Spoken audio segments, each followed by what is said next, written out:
নমস্কার বন্ধুরা, দেখুন এই কড়াইটির অবস্থা। দীর্ঘদিন ধরে ব্যবহার করেছে কিন্তু মাজেননি। এই রকম যদি কড়াইয়ের অবস্থা হয়, সেই কড়াইগুলো আপনারা কীভাবে পরিষ্কার করবেন? এটাকে পরিষ্কার করতে গেলে 1 থেকে 1.5 ঘন্টা আপনাকে আগুনে পোড়াতে হবে, গ্যাস নষ্ট করতে হবে। 30 থেকে 20 টাকার গ্যাস খরচা হবে।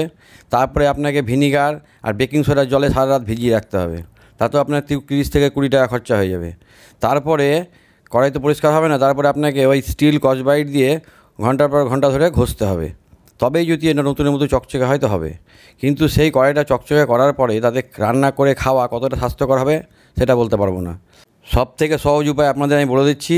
এই 700 গ্রাম একটা কড়াই কিনতে গেলে আপনার দাম পড়বে 200 টাকা, আর এই 700 গ্রামের একটা পুরনো কড়াই বিক্রি করে আপনি দাম পেয়ে যাবেন 100 টাকা। তাহলে আপনার লাগলো কত টাকা? 100 টাকা। এখন আপনারা হিসাব করে দেখুন যে 100 টাকায় নতুন কড়াইটা নেবেন, না ঘন্টার পর ঘন্টা ঘষে ঘষে হাতের 12টা বাজাবেন। এখন কোনটা করবেন সেটা আপনাদের ব্যাপার। সকলে ভালো থাকবেন।